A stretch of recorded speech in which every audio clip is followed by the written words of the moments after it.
Hello, and welcome back to the Journey from Cana. February 11th was the feast day of one of the most popular appearances of our Blessed Mother, and her appearance created what was perhaps the most Catholic pilgrimage site in the world, behind the Vatican and the Holy Land. And that is Our Lady of Lourdes, who appeared in a grotto in Lourdes, France. It all started on February 11th, 1858.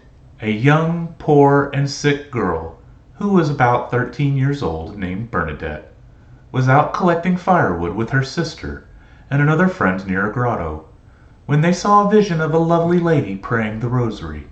In her words, "I raised my head and looked toward the grotto.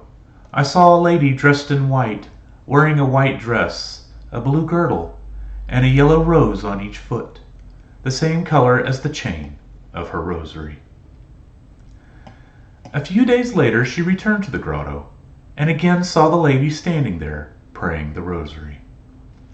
On her third trip to the grotto, the lady spoke to Bernadette, asking her to come back to the grotto every day for the next two weeks.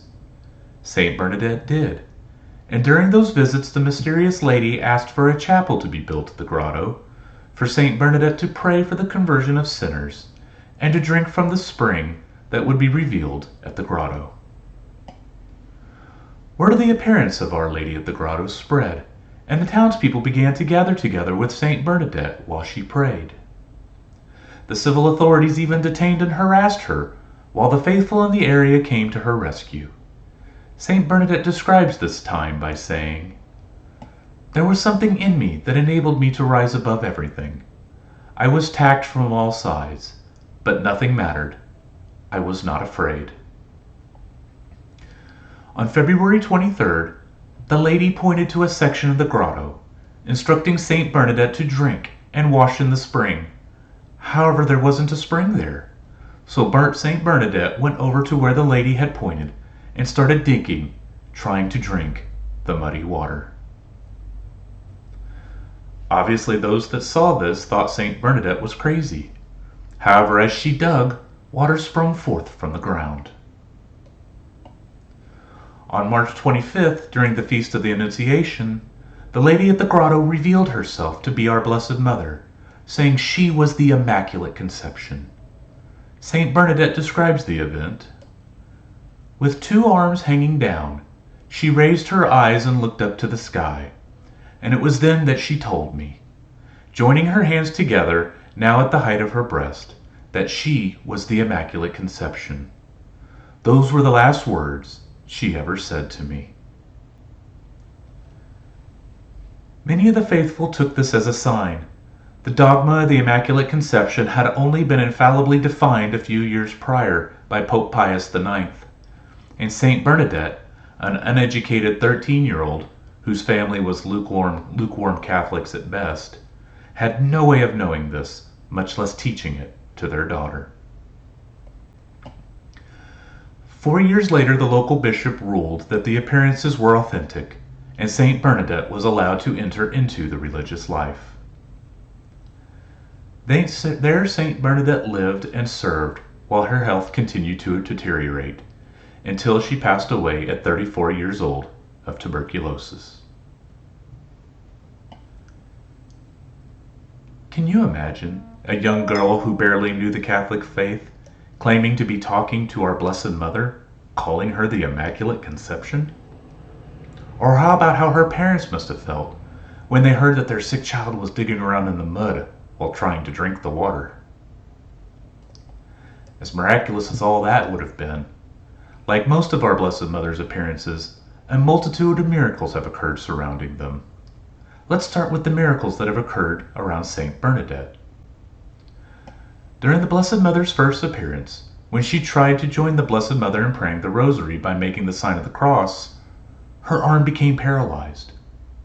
It was only after the Blessed Mother had made the sign of the cross that Saint Bernadette was able to do the same. Not only that, but as Saint Bernadette prayed the Rosary, the beads of the Rosary in our Blessed Mother's hands would move along with Saint Bernadette's prayer. Then there's the miracle of the fire.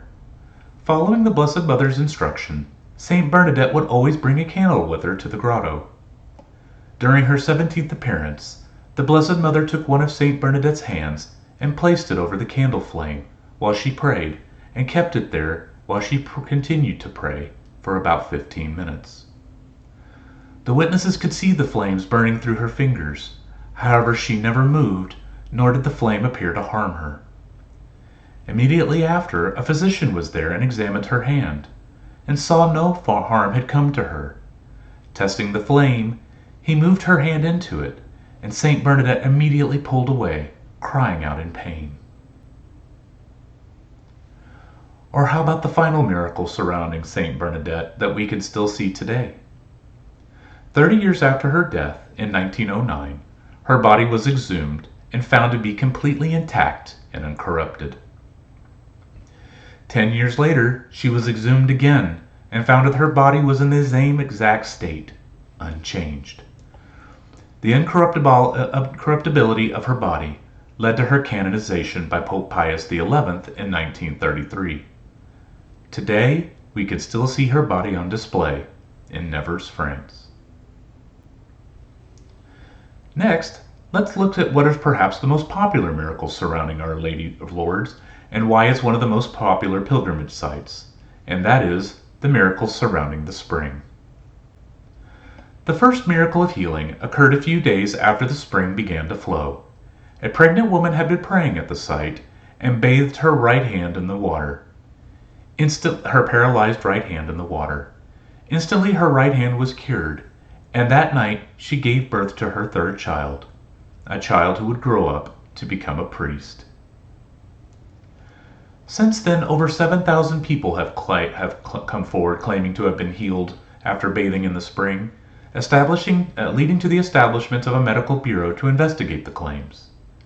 The bureau includes a panel of doctors and a strict criteria that must be met for the claim to be verified. While some of the doctors are Catholic, the panel makes a point to include atheists, Protestants, as well as non-Christian doctors to ensure that the evaluations are done without bias. To date, 70 have been officially recognized by the Catholic Church, and it's reported that the panel has difficulty keeping non-Catholics on the board because they keep converting. A few modern-day miracles include Saint Bernadette Morio, who had developed a debilitating lower back condition that led to several neurological ailments, ultimately requiring a spinal neurostimulator, a cervical lumbar corset, and the daily use of morphine for the pain. In 2008, she made her pilgrimage to the Grotto of Lourdes, following Saint Bernadette's footsteps, despite the severe pain that she was in. A few months after her pilgrimage, while in adoration, she felt she was healed as a warm sensation came over her. She immediately removed all the medical devices and stopped using her medicine, as she no longer needed them. Next, we have Serge Francos, who had lost all mobility in his left leg after complications from 2 operations left him with a herniated disc. He traveled to the Grotto of Lourdes praying for healing, drinking from the spring and washing his face. He returned to the grotto a year later, reporting his case to the Lourdes Medical Commission so that they could investigate the miracle. The commission verified that he was healed, and his healing was unrelated to any medical treatments that he had received.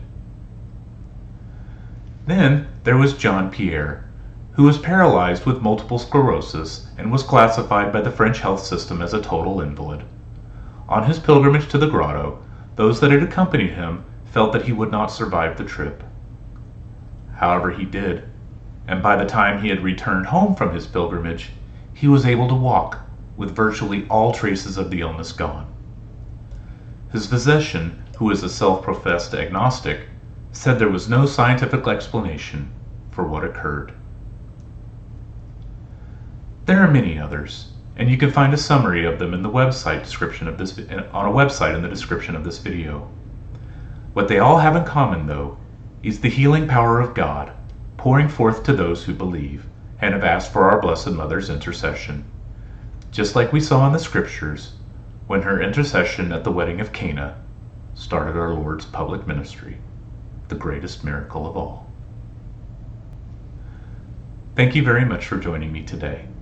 If you liked this video, please like, share, and subscribe so that we can continue our journey from Cana.